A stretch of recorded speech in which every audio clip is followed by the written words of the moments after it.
Y'all, what if the real reason a marriage ended wasn't the cheating everyone saw, but the quiet destruction nobody noticed until it was too late? Because for years, the world looked at Tina Campbell and Teddy Campbell as a story of betrayal, forgiveness, and survival. A scandal. A comeback. A perfect couple that almost broke, but didn't. But that version, it might not be the full story. Because now, Tina is speaking again, and this time, she's not talking about what happened publicly. She's talking about what was happening inside the marriage, behind the image. And according to what's being revealed, this wasn't just about cheating.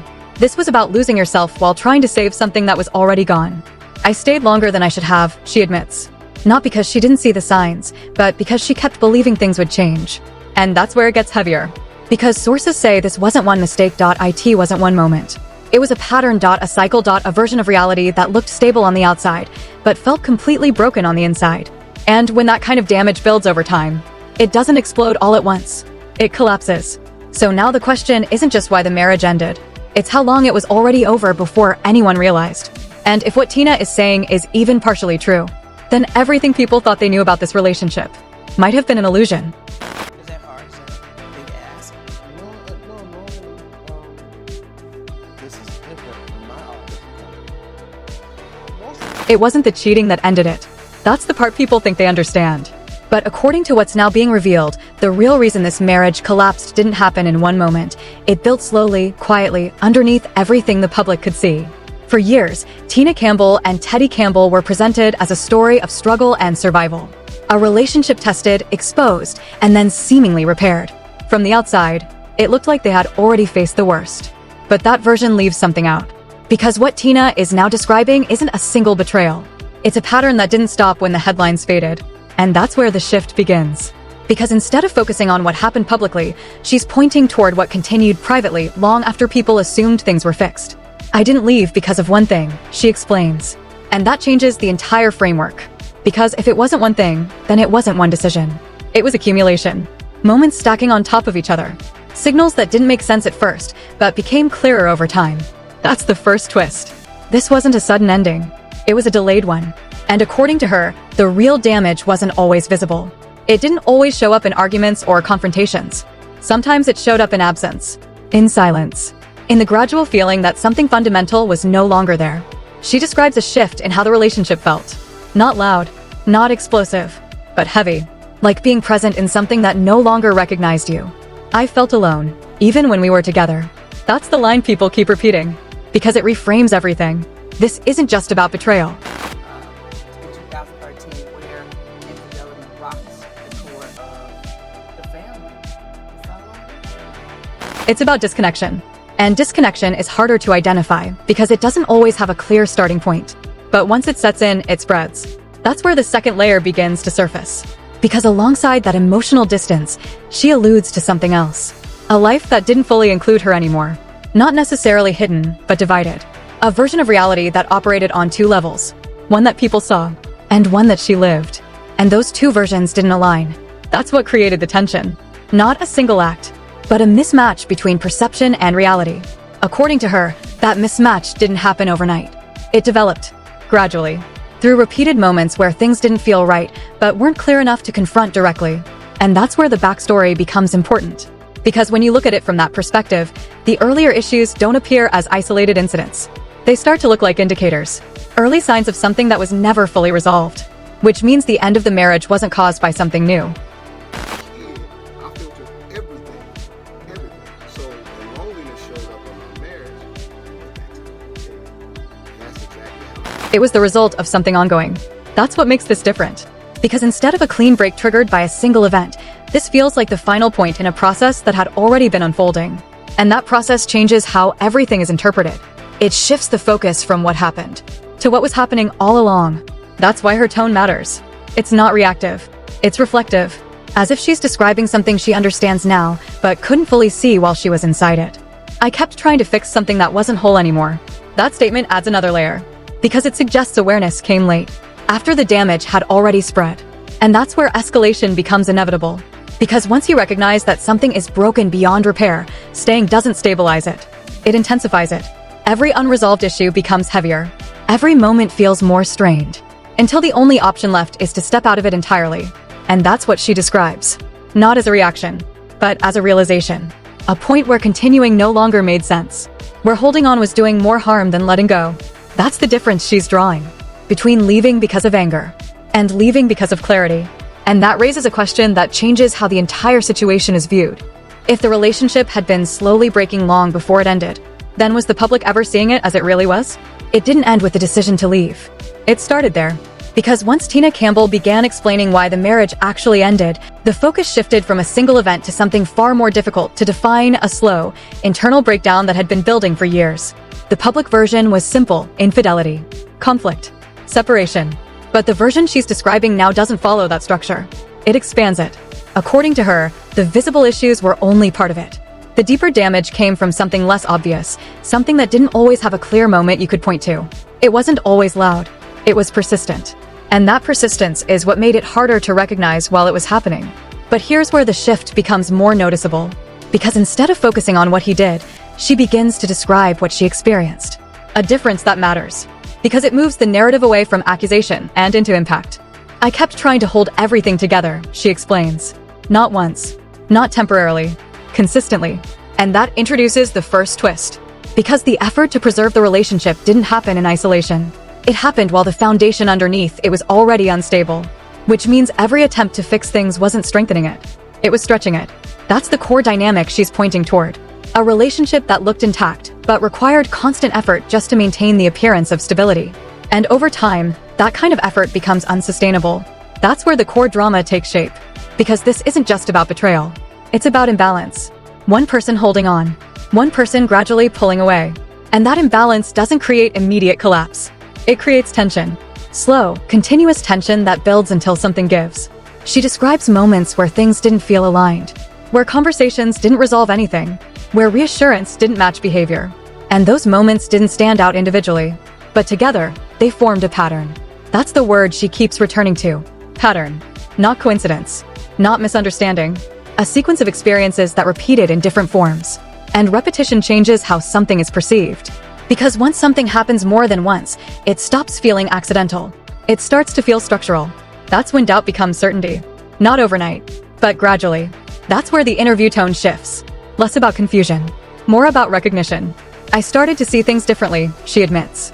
Not because something new happened, but because she began interpreting what had already been happening in a different way. That's the second twist. The realization didn't come from a new event. It came from a new perspective. And once that perspective changes, everything else follows. Past moments take on new meaning. Conversations feel different in hindsight. Decisions that once seemed reasonable begin to feel misaligned. That's how the narrative deepens. Because now the story isn't just moving forward. It's being reevaluated backward. And that's where the backstory becomes more significant.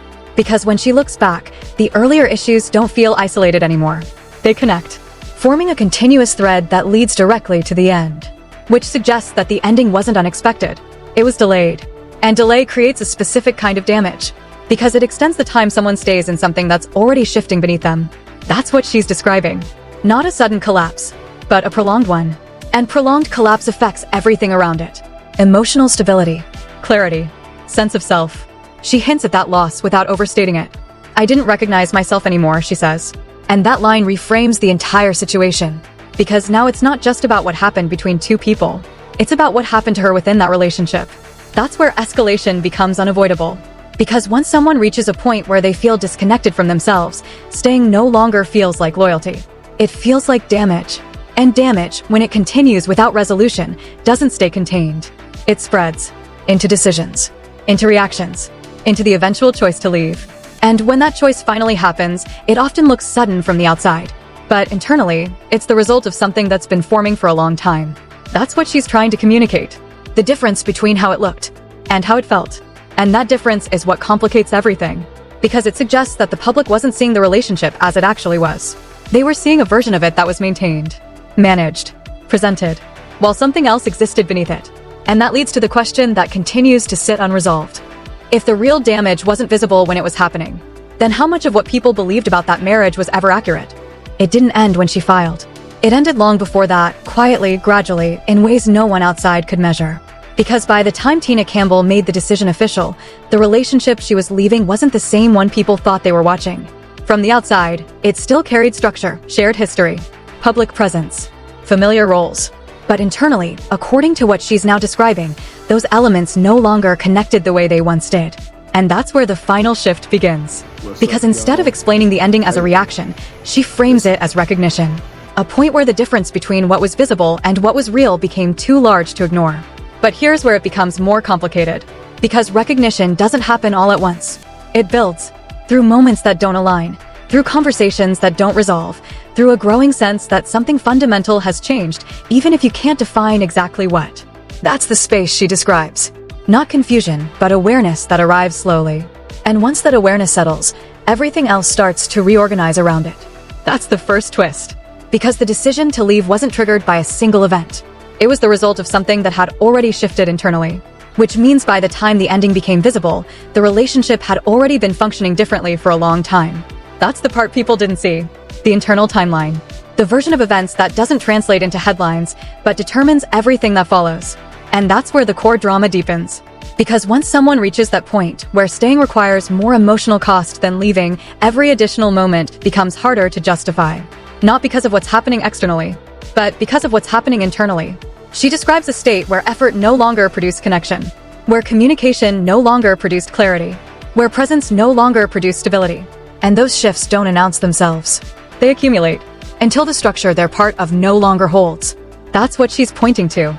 A breakdown that wasn't sudden, but became unavoidable. And then comes the second layer. Because alongside that internal shift, there's the external expectation. The version of the relationship that people believed in. The image that had been maintained over time. And those expectations don't disappear just because the reality changes. They continue. Which creates tension between what people expect to see and what actually exists. That tension is difficult to sustain because it requires constant adjustment, constant presentation, constant alignment between perception and reality. And eventually, that alignment becomes impossible. That's when the structure gives way.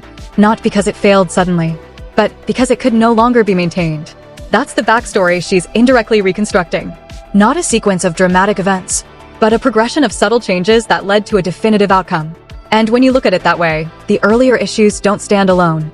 They connect, forming a continuous line from the beginning of the visible cracks to the final decision to leave. Which suggests that the ending wasn't just the result of what people saw.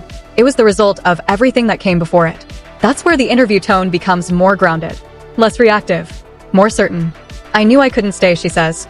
Not as a question, not as doubt, but as conclusion. And that conclusion carries weight, because it reflects a point where uncertainty has already been resolved internally, where the decision isn't about whether to leave, but about accepting that leaving is the only option left. That's where escalation reaches its peak. Because once that point is reached, the outcome becomes inevitable. Not immediate, but inevitable. Every remaining moment becomes transitional, a movement towards something that has already been decided. And when the decision finally becomes public, it often looks abrupt, unexpected, even disproportionate. But that perception only exists because the internal process wasn't visible. Which brings everything back to the same unresolved question. If the real ending happened long before the official one, then how much of what people believed they were watching was ever real? And how much of it was simply being held together until it couldn't be anymore? And this is where the story stops being about a breakup and starts becoming about what was real in the first place. Because if what Tina Campbell is saying lines up, even partially, then the version people believed for years wasn't just incomplete. It was curated, carefully held together, repeated, protected, until it couldn't be sustained anymore. And that changes everything. Because now the question isn't who cheated or who left. It's deeper than that. It's about how long someone can stay inside something that's already broken, just to keep the image alive. Meanwhile, Teddy Campbell hasn't fully dismantled this narrative. And that silence? It's not empty. It's being watched. Every pause, every delay, every word that hasn't been said yet is adding pressure to a situation that's already unstable. Because when one side speaks with clarity, and the other side holds back, the story doesn't slow down. It accelerates. Now the audience isn't just listening. They're analyzing, comparing, choosing what feels true. And that's where it becomes unpredictable. Because once public perception locks in, even the truth can struggle to catch up. So here's what it comes down to. If this wasn't just about cheating, if this wasn't just about conflict, then what actually held that marriage together for so long? And more importantly, what finally made it impossible to pretend anymore? Because if this is only one side of the story being fully understood now, then the real ending might still be unfolding.